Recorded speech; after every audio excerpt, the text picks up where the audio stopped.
La mutuelle de santé Lindongue, ici représentée par Papa Edouard Sengobola, qui en est le permanent gestionnaire en charge de l'administration, est une association de personnes qui se sont décidées de se mettre ensemble en ayant une caisse commune où chacun met ses parts. La raison d'être de la caisse commune est de servir tout membre affecté dans son corps pour qu'il arrive le plus tôt que possible à se faire consulter par un médecin, par l'une de formation sanitaire affiliée à la mutuelle de santé Lindongue par convention. Nous en avons 112 disséminés à travers toute la ville-province de Kinshasa. Et donc, pour venir dans une mutuelle de santé telle que la nôtre, la mutuelle de santé Lindongue, que le cardinal archevêque de Kinshasa a créé et institué en le baptisant Lindongue le 4 février 2020 sous Covid, permet à ses membres de pouvoir arriver le plus tôt que possible, aussitôt que son corps est affecté par une pathologie. Donc, nous évitons le paiement direct qui coûte excessivement cher. Nous permettons à nos membres de se faire consulter par le spécialiste du cas qui les concerne et surtout nous permettons à nos membres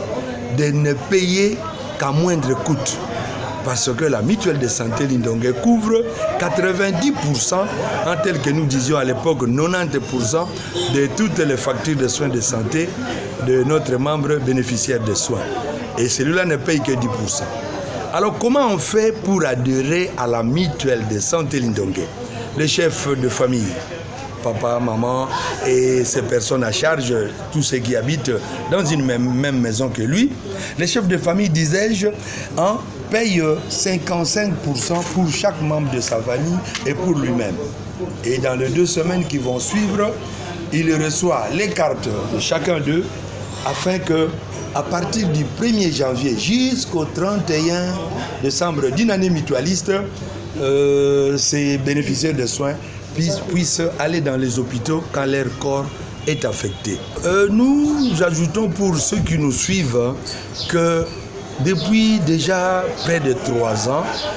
notre République a fait entrer tout le monde dans la couverture santé universelle. Et nous savons qu'avec cette prise en charge de l'État congolais, de tout celui qui habite sur le territoire du Congo, nous devons passer par ce que nous appelons que chacun, pour se faire soigner, ait une carte nationale de soins. Et pour ce faire, il n'y a que 4 voies pour que quelqu'un qui résident en République démocratique du Congo puisse avoir cette carte nationale de santé. La première voie, c'est que c'est réservé à nos frères et sœurs,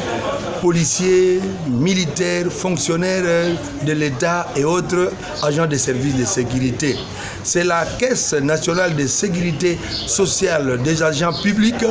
qui est chargée de collecter dans ce que l'État leur donne comme moyen de subside l'argent des cotisations pour que tout ce monde-là ait la carte nationale des soins. 10% de la population. 5%, ce sont nos frères et sœurs qui travaillent dans les entreprises privées et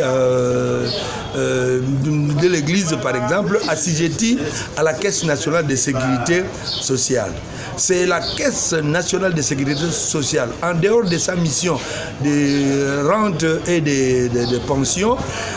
qui collecte dans le salaire de chacun le frais de cotisation pour que cet agent qui travaille dans une entreprise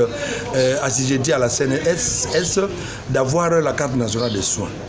2% de la population, ce sont nos frères et sœurs indigents. Et c'est le ministère national des Affaires sociales qui est chargé de trouver l'argent pour pouvoir donner les cartes de soins, les cartes nationales de santé à chaque indigent résident en République démocratique du Congo. Et vous comprenez que 83% de la population passeront par les mutuelles de santé pour pouvoir avoir cette carte. C'est comme ça que les choses vont se préciser d'ici 2030. Donc il ne nous reste que 5 ans. Et nous ajoutons qu'avec la loi 017 du 8 février 2017 qui organisait la mutualité de santé en République démocratique du Congo, l'adhésion était volontaire et libre. Mais avec la nouvelle loi qui envoie le secrétariat général à la prévoyance sociale au ministère national de la santé et hygiène, à ce moment-là, la loi 018 impose une adhésion obligatoire. Donc cette fois-là, personne ne peut se dire, qu'il soit dans le secteur informel ou travaillant dans une entreprise privée ou fonctionnaire de l'État, ne pourra se dire, moi je n'irai pas. Non, tout le monde doit y aller. Voilà pourquoi nous, de la mutuelle de santé Lindongué, nous sommes déjà heureux parce que ce que nous attendons de chrétiens de Saint-Luc, c'est que nous ayons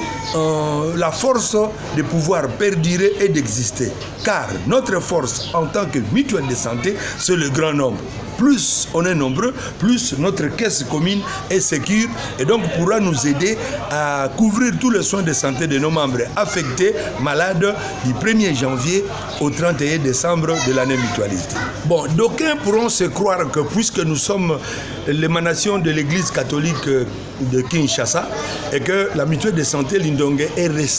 réservée seulement aux catholiques. Non, la loi nous interdit de poser la question de où priez-vous, vous venez d'où, vous êtes de quelle tribu, à celui qui veut adhérer à la mutuelle de santé et surtout à la mutuelle de santé Lindongué. Donc la mutuelle de santé Lindongué est ouverte à toute personne ayant ce corps-là de chair, d'os, de sang et d'eau. Il suffit seulement d'avoir ça. Vous pouvez venir à la mutuelle de santé, que vous soyez musulman, que vous soyez kimbanguiste, que vous soyez maïkariste ou rosichristien, que vous soyez de l'église protestante, la mutuelle de santé Lindongué, avec dans le respect de la légalité, vous reçoit et vous permet d'avoir votre carte de santé et de vous faire soigner par son billet. Bonjour, je reprends au nom du Dr Olivier Ngoy. Je suis le responsable de la pastorale de santé ici à la paroisse Saint-Luc et aussi permanent de la mutuelle de santé Lindongué. La mutuelle de santé Lindongué, c'est depuis 2020 que nous avions débuté. Nous sommes l'une des paroisses qui a été prise pour cette expérience de la mutuelle de santé Lindongué depuis son commencement. La mutuelle de santé à la paroisse Saint-Luc a été bien accueillie. Je suis permanent depuis sa création. Ici à Saint-Luc, c'est moi qui ai installé la mutuelle de santé ici à Saint-Luc et j'ai été aussi pour l'adhésion de l'école primaire Saint-Luc afin qu'il puisse ramener tous les agents sous les ordres du cardinal à la mutuelle de santé Lindongué. Jusque-là, je pourrais dire que chez nous, quand même, la mutuelle de santé est en train de tenir. C'est vrai que nous avons connu, après la première année, la deuxième année a été un peu difficile parce qu'avec certaines exigences que nous avions voulu améliorer pour que la mutuelle puisse continuer, certains paroissiens ou certains membres qui avaient adhéré n'avaient pas été avertis de l'idée de la philosophie de la mutuelle convenablement. Mais après, nous avions fait cet effort de faire revenir tout le monde et jusque-là, nous n'avions pas beaucoup de problèmes si seulement c'est les adhésions qui se font peut-être à pas de tortue chez certains paroissiens qui ne sont pas assez cultivés pour cette mutuelle. Mais je vous rassure que Saint-Luc fait partie des meilleures paroisses de l'archidiocèse de Kinshasa qui a bien répondu et qui répond bien jusqu'aujourd'hui à l'appel du cardinal pour cette mutuelle de santé Lindongué. Parlant de l'adhésion, en fait, j'aime mieux parler des conditions d'adhésion pour que les gens puissent comprendre qu'il y a des conditions pour être dans cette association. Et la première condition, c'est ce montant-là que la mutuelle a pu retenir pour que les gens puissent cotiser et contribuer. La condition est de $55 par personne pour toute une année. Et cette condition-là est toujours accompagnée d'une condition de la philosophie d'une mutuelle, qui est qu'on ne vient pas seul à la mutuelle de santé Lindongue. On vient en famille, ou soit en ménage, ou soit en corporation. Corporation, c'est-à-dire, je prends un exemple, des entreprises qui veulent signer des contrats avec la mutuelle de santé, ils nous contactent, nous les ramenons à la coordination, on leur présente les critères et le contrat. Si ils sont favorables à cela, ils adhèrent et signent le contrat avec la mutuelle de santé Lindongue. Et d'ailleurs même, je voudrais ajouter, pour les entreprises, ils sont avantageuses. Pourquoi? Parce que eux, en signant le contrat, sont bénéficiaires de certains avantages que la mutuelle accorde. À cause de ce contrat-là, ils ne sont pas directement obligés de payer la totalité de tous les membres de la mutuelle de santé. Ils sont soumis à un régime de cotisation par tranche. Par exemple, une société de 100 personnes, la mutuelle ne vous demandera pas de payer pour toutes les 100 personnes directement. La mutuelle vous donnera une tranche pendant trois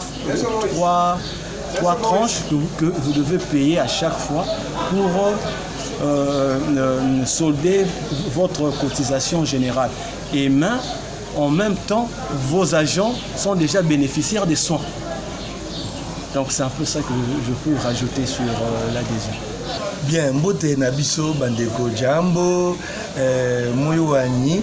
mbote na beno biso tozali bazali kotambwisa mutuelle de santé Lindongue awa au archidiocèse ya Kinshasa. Ezali wana lisanga ya bato bayokani pe bazwi mokano ya kozala esika yoko na botia okati ya bango libenga ya lisanga la caisse commune. Et pas wapi moto na moto lokola na acte 2 46 5 à 47 et pas wapi moto na moto akomema eloko akotia na kati ya libenga wana mpo soki moko kati ya baye bayingeli na association babengi kombo mutuelle de santé Lindongue abeli bazwa mosolo na kesi wana mpo bamema ye na lombango na l'hôpital kuna ye akozala akoyambama na minganga oyo bakotala likambo ye akeili na l'hôpital bakoyamba ye noki pe akofuta bobele 10% ya bafacture ya basoin oyo wana asengeli kokoa ya liboso yango wana ya mibale akokuta kuna baspecialiste ndenge na ndenge na l'hôpital kama moko na zomi na mibale oyo bazali na convention na mutuelle de santé Lindongue. Moto na moto pene ya ndako ya ye akopona l'hôpital oyo ezali wana pene pe akende kota yango mpote amema libota ya ye mpo bakoyaka na mutuelle tata mama na baebanso bavandi na bango na ndako babengi yango libota soko bati jardinier bati mama cuisinière bati sentinelle bati chauffeur ya bango wana ekomi ménage bongo mokolo libota to kolo ménage lisanga ya bato wana badwi na baza kosalisa bango ndako ye asengeli kofuta $55 ya ye mpona sanza zomi na ibale 12 mois ya bozwi lisalisi ya minganga na centre hospitalier mpe akoyeba komema na balongani ntope bana ya baye bazali kobasalisa ondako mpo te manso mazala kitoko talaga likambo kitoko tumemeli awa na Saint-Luc bakotuna biso motuna me boza kozela nini na bakristu ya Saint-Luc te na bakristu ba Saint-Luc tozali kozela bato ba motema molamu na lopoto babengi bango ba bienfaiteur ba oyo ata ye akendaka kozwa baswe na ye na poto ata ye akendaka kozwa na swe na balopitalo lisusu enene ezali na biso awa na Kongo to awa na Kinshasa kasi ye azali kokanisa bandeko baye bakristu ba Saint-Luc mpe azali kopona kati ya bango banani ye akopesa mosolo mpo te bazanga carte te mpe bayeba kozwa mino to lisalisi ya monganga o nzela ya mutuelle de santé Lindongue wana bato ba motema molamu ya ndenge ya yambo ya ndenge ibale ba oyo bakoya lokola ba membre d'honneur mpo te basimba mutuelle mpona fonctionnement na yango mpo te mutuelle etambola malamu mpo te mutuelle ekelela te ye akoya alobi ngai naza na nga membre bénéficiaire de soins kasi nalingi nasalisa mutuelle de santé ya tata cardinal mpo te ekenda liboso akokamata mosolo mwaye apesi nalibenga ya mutuelle de santé mpo te manso matambola malamu mpo bato banso bakokaka te kofuta cotisation ya $55 pour 12 mois de soins mpe mbala mingi bazali kozela lisalisi ya bato bamotema molamu oyo na lopoto babengaka babienfaiteur bango bana tozali kozela na paroisse Saint-Luc ombula oyo ya jubileo ya eglise ya biso ya Kinshasa mpe mbula ya bolimbisani mbula ya kozwa babenisi ndenge na ndenge o maboko ya Nzambe tata wa biso wa bolingo. Mpo ya boyingeli au mutuelle de santé Lindonge eza mpasi te ya yambo bapekisi moto moko te mpo naza katolike te ngai nakoki koyingela na mutuelle de santé Lindonge ya bakatolike te mobeko oyo ezali kobongisa makambo mana ma mutuelle de santé na Congo epekisi likambo lina moto nyonso azali na nzoto ya nsuni mikuwa makila na mai ye wana azali na lotomo ya koyingela au mutuelle de santé Lindonge mpe bakoyamba ye ata azali musulman ata aza maikariste ata aza rosicrucien ata aza kimbangiste ata aza protestant bakoyamba ye ata azali na armée d'Isali bongo biso tokopesa nsango na bato banso okoya na paroisse catholique ezali penepene ya ndako ya yo lokola awa na Saint-Luc okoleka na maboko ya docteur Olivier to ya sango mokonzi olobi ngai nasambelaka na yamba boye kasi nalingi ngai na libota na ngai to ya na mutuelle de santé bakoyamba soki te okoleka na bureau ya biso ya coordination ezali wana na commune ya Limete entre 14e et 15e rue na ngambo yebo komona wana l'hôpital au Saint-Joseph biso tozali wana na bâtiment administratif avec toiture verte na rez-de-chaussée nde esika bureau ya coordination ezali mpe tozali koyamba bato banso ata baoyo bauti yo nzela ya paroisse ata oyo baye directement na bureau ya coordination tokoyamba bango kuna mpe tokoremplir fiche d'adhésion ya bango bakopesa photo mibale mpo na chaque bénéficiaire ya soin mpe oyo azali titulaire chef ya ménage ye wana nde membre ya mutuelle de santé Lindonge ye wana akoparticipe na baconseil na lotolo bato benga likambo ngoni na l'assemblée générale inso ya mutuelle de santé ye wana nde akoki kozala éligible mpe électeur mpo na poste na ba deux structures oyo eza na kati ya mutuelle tobengi comité de gestion na commission ya contrôle audit wana esengeli na assemblée générale a voté bato bazali kuna mpe bango bakoki koyingela mpo basimba misala ya mutuelle ekenda liboso mobu na mobu mpo na boyei na mutuelle de santé Lindonge nakanisi ndenge tokoti na makambo ya union ya ba mutuelle de santé au niveau ya ba province tokoti na ba fédération au niveau ya république mobimba ba province iso tukuyibale na motoba ezali likambo ya pasi te ko pe ya komitungisa te osengeli moto nyonso ayeba te na kokende na mutuelle de santé ngai moko te to bato mibale tata na mama batiki bana to mpe bato misato mwana moko na batata babale te mobeko oyo esimbi makambo ya mutualité ya santé la loi 017 du 8 février 2017 ezali koorganize makambo wana mpe oyo baarticle yango ekomi abrogé na loi 018 ya République démocratique du Congo mpo ya makambo etali bubongisi makambo matali santé na mboka na ekolo ya biso okoya yo titulaire chef de ménage chef de famille na ba personne à charge donc okoki koya na mutuelle te pas yo bio futi 55 mais ce qu'on facture na yo ya soins de santé bi $1000 $2000 yo ko futa kaka $100 $200 mutuelle a futeli yo $900 to a futeli yo $1800 soki ezali 2000 omoni donc bongo sikoyo lokola okozwa ba soins sanza zomi na ibale 12 mois okokende l'hôpital mbala mibale ba mitano kaka na 55 dollars ya yo wana kasi mutuelle lisanga na biso wana na kesi na biso ya biso banso ou to sengeli to batela malamu mpote mosolo mosi na nokite to koma ti le 31 décembre ya année mutualiste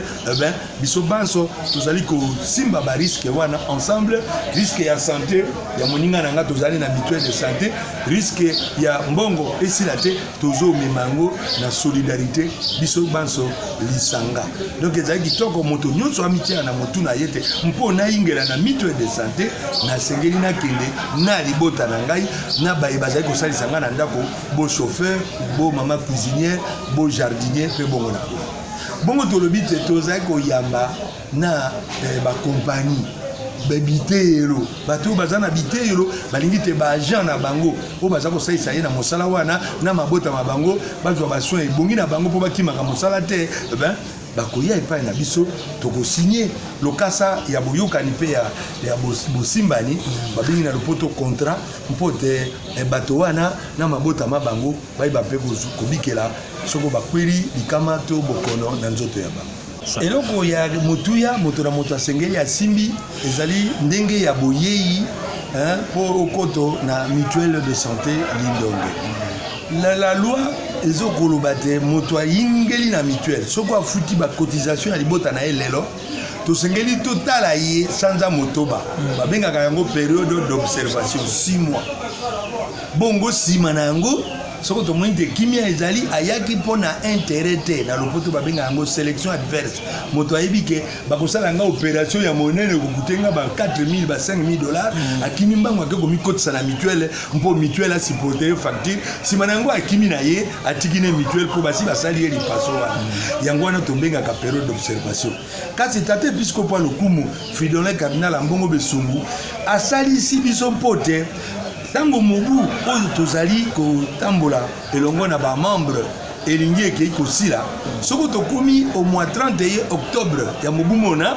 tobandi déjà kosenga na ba membre na biso oyo bazana na mutuelle babanda koya kofuta mosolo ma bango mpo ya mobu ekoya sima lokwa boto utaki na mobu 2024 mpo tokende na 2025 depuis le 31 octobre tobandaki déjà ko enregistrer ba renouvellement ya ba membre ya biso bazali na Lindonge mpe koyamba baye ya sika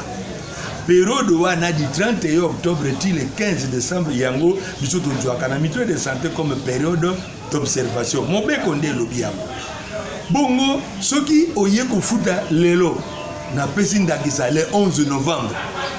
alors que baswe na yo carte oyo kozwa eza na validité du 1er janvier 2025 pe kosila le 31 décembre 2025 yo lelo le 11 novembre wana tango futi mosolo ya ba cotisation ya bino okoloba te ke lobi bopesa nga carte ponga nazo ke l'hôpital okozela ti période d'observation wana esila entre temps ba bazali déjà na ba carte ba kozwa baswe na bango ti le 31 décembre yo po du carte na yo bongo oyebi ko banda kokende kozwa ka ba soin tala ndenge mobeko esaisi biso mpote ba mutuelle ekoyate boyeba pona kosukisa te makasi ya mutuelle de santé ezali ndenge tozo koma bato ebele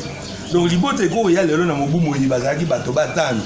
275 dollars pour na bango banso yango bafutaki kasi lokola bazwima bolamu na mutuelle bakokende kopanza sango bango bakomi ba oyo bakopanza sango na mabota ma bango manene na baninga esika bazokende na mosala pe na bayibanso bavani na bango na quartier bote bango pe baya plus tokomi ebele ndenge pe kesi na biso ezokoma makasi pe kosimba biso po tokokisaka 12 mois de soins kasi otali na Congo bato bazali na culture ya socialisation te bosangana esika yoko synodalité yango wana po botambola elongo moto na moto akotombola mapeka pe albi ngai nakendaka boye ngai nakosangana bato te nakolonga ngai moko mpo naza na bamoyen na ngai te bamboka iso ezala ba Suisse wana ezala ba États-Unis ba Allemagne ba Danemark bazo kene na nzela wana ya kozalaka bato ebele mpote balonga pe balonga kakaka makambo nyonso ekoko yela bango na bomoi ata oyo etali bokono bokolongono bwa nzoto ya bango.